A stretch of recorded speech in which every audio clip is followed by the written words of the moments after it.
Welcome to our YouTube channel पिनी talkies. आपका दोस्त उमैद आपके साथ। जी हाँ दोस्तों, इंडिया वर्सेस इंग्लैंड तीसरा टेस्ट यानी कि लॉर्ड टेस्ट जो है इंग्लैंड ने 22 रन से जीता है, लेकिन credit goes to Ravinder Jadeja. जी हाँ, रविंदर जडेजा ने 5वें दिन भरपूर एक तगड़ी लड़ाई की है इंग्लैंड के बॉलर्स, इंग्लैंड की फील्डिंग के सामने, लेकिन हार नहीं मानी। लेकिन अगर इस मैच के ऊपर थोड़ी सी अगर नज़र डाली जाए तो दोस्तों पहले दिन से ये मैच जो था इंडिया के हाथ में था। जी हाँ, जहां पर इंग्लैंड के होम कंडीशन में लॉर्ड्स के अंदर 387 पे बेसबॉल क्रिकेट को रोकना, जी हाँ उस बेसबॉल क्रिकेट को रोकना कि जो बल्लेबाजी करते हुए पहले 550 रन बनाने की पावर रखती है, जी हाँ उसको 387 पे रोकना।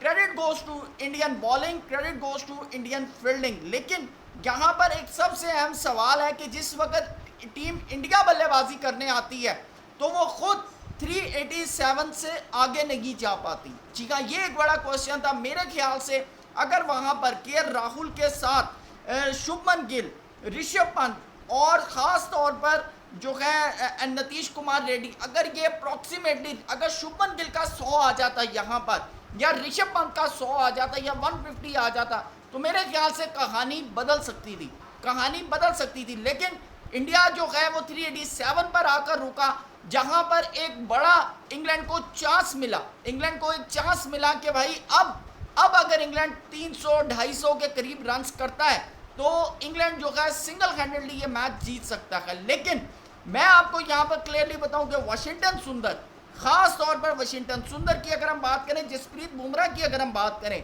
तो इन्होंने आउट क्लास बॉलिंग किया। खास तौर पर वाशिंगटन सुंदर ने 4 विकेट्स ली और 192 के ऊपर इंग्लैंड को रोका।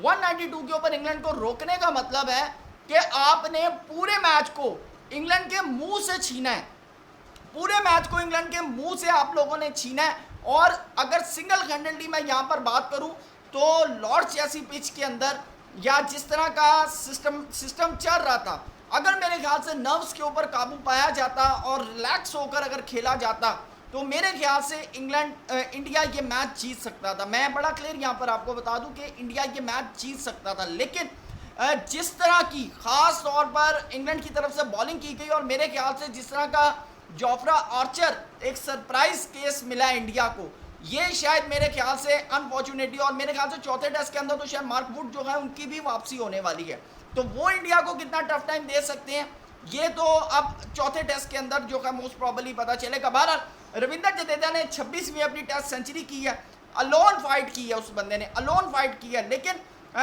जहां पर ख़ास तौर पर इंग्लैंड की तरफ से कोई बल्लेबाज 50 रन नहीं कर सका। 50 रन जो है दूसरी इनिंग में इंग्लैंड के किसी बल्लेबाज ने नहीं किए। सबसे ज़्यादा जो रन किए हैं ना वो जॉय रूट ने किए 40। आप अंदाज़ा लगा लें कि जॉय रूट ने 40 रन किए हैं और जॉय रूट की विकेट वाशिंगटन सुंदर ने लिया। वाशिंगटन सुंदर ने आउट क्लास किया, उन्होंने जॉय रूट की विकेट ली है, उन्होंने बेन स्टोक्स की विकेट ली, उन्होंने जेम्स स्मिथ की विकेट लिया। जो वो विकेट्स हैं जो इंडिया को ट्रबल में डाल सकती थी। लेकिन उसके बावजूद जिस वक्त इंडियन बैटर खेलने आए हैं, सबसे पहला जो मिस हैप हुआ है वो जायसवाल का हुआ है। ये वही जायसवाल है जिसने मिचेल स्टार्क को कहा था you are coming very slow. लेकिन अनफॉर्चुनेटली आर्चर के सामने क्या हुआ जायसवाल को कि जेम्स स्मिथ ने इनका कैच किया। उसके बाद के राहुल ने अच्छी बल्लेबाजी की, लेकिन जो करुण नैयर और शुभमन गिल का जो एलबी लिया ना ब्रैडन कर्स ने, वो आउट क्लास था। वो यकीन करें टोटली आउट क्लास था कि वहाँ पर इंडिया एक दफ़ा ट्रबल में आया। उसके बाद भी इन्होंने आकाशदीप को भेजा और मज़े की बात है कि आकाशदीप को बेन स्टोक्स ने आउट किया। और उस वक्त जब तक यानी कि पहले दिन का खेल यानी 5वें दिन का खेल था तो ऋषभ पंत और के राहुल क्रीज के ऊपर मौजूद थे। लेकिन आज स्टार्ट के अंदर लेकिन ऋषभ पंत को जो है जो जोफ्रा आर्चर ने बोल्ड किया, माइंड ब्लोइंग। तो इंडिया जो है वो पैनिक के अंदर रहा। आज सुबह यानी कल शाम को इंडिया एक तरह से पैनिक में आ चुका था, क्योंकि जब आपकी देखें मेन आपकी विकेट्स गिरना शुरू हो जाए, आपके जायसवाल आउट हो जाए, आपके करुण नैयर आउट हो जाए, आपके शुभमन गिल आउट हो जाए, आपके आकाशदीप आउट हो जाए, 4 विकेट्स आपकी गिर जाएँ, तो फिर नीचे के बल्लेबाजों पे तो ऑलरेडी प्रेशर आता है। और वो प्रेशर जो था मेरे ख्याल से इंडिया सस्टेन नहीं कर सका। लेकिन यहाँ पर क्रेडिट जाता है जडेजा को कि उन्होंने अपने नर्व्स को जो है वो काबू किया। और यहाँ पर एक मैं इस चीज़ को रिपीट करना चाहूँगा, credit goes to Jasprit Bumrah and Siraj. जी हाँ, जसप्रीत बुमराह ने 54 बॉल फेस की हैं, 5 रन बनाए हैं, आप अंदाज़ा लगाएं। और सिराज ने 30 बॉलें जो है फिर भी फेस की हैं और 4 रन बनाए, ऑल्डो कि इनको बाद में शुएब बशीर ने आउट किया। तो इंडिया 22 रन से ये टेस्ट मैच जीता है, जहां पर इंग्लैंड के पास 2-1 से बर्तरी हासिल है इस टेस्ट सीरीज़ के अंदर, ये जेहन में रखें।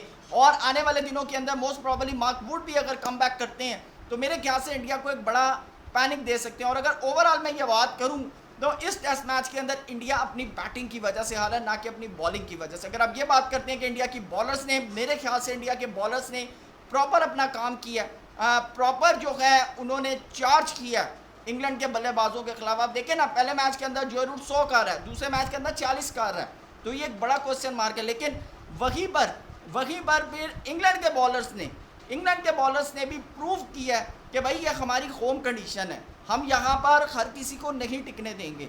आप देखेंगे पहले मैच के अंदर जो है जहाँ पर बुमराह ने आकाशदीप विकेट जैसे, बुमराह ने, सिराज ने, बाकियों ने विकेट्स ली, वहीं पर वाशिंगटन सुंदर ने 4 विकेट्स ली, 4 मेन विकेट्स ली हैं। तो अगर इस पूरे मैच के अंदर मैं बात करूं तो अगर इंडिया जो हारा है वो अपनी बैटिंग लाइनअप की वजह से हारा है। पिछला टेस्ट मैच जो इंडिया जीता था वो अपनी बल्लेबाजी के दम पर जीता था, खास तौर पर उनके कप्तान शुभमन गिल। इस पूरे टेस्ट मैच के अंदर शुभमन गिल कहीं नजर नहीं आए, सिवाय जो उनका जैक क्रॉली के साथ एक क्लैश हुआ जहां पर उन्होंने कहा तुझमें दम मैं तो मार, ठीक है ना, एक एग्रेसिव मूवमेंट के अलावा शुभमन गिल के अंदर इस पूरे टेस्ट मैच के अंदर, लॉर्ड्स के अंदर कुछ देखने को नज़र नहीं आया।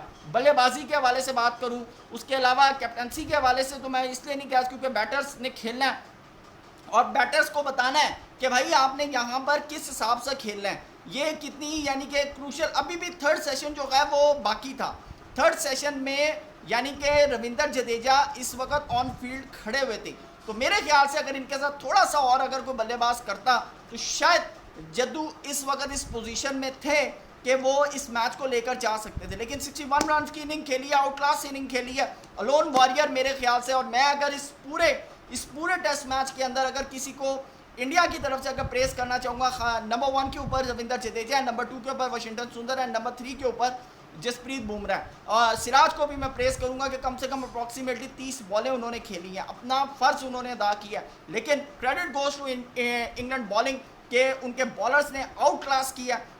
जोफ्रा आर्चर की बात करें, बेन स्टोक्स की बात करें, ब्रेंडन कर्स की बात करें, शुएब बशीर की अगर हम बात करें, उसके बाद क्रिस वोक्स आउट क्लास, 1.75 की इकॉनमी है क्रिस वोक्स की, आउट क्लास है भाई, आउट क्लास। मैं यानी कि क्रेडिट दूंगा इंग्लैंड को कि उन्होंने अपने होम कंडीशन में इस बात का प्रूफ दिया कि भाई हमें हराना इतना भी आसान नहीं है। आपकी क्या राय है, कमेंट सेक्शन में ज़रूर बताइएगा। थैंक यू सो मच, अल्लाह हाफ़िज़।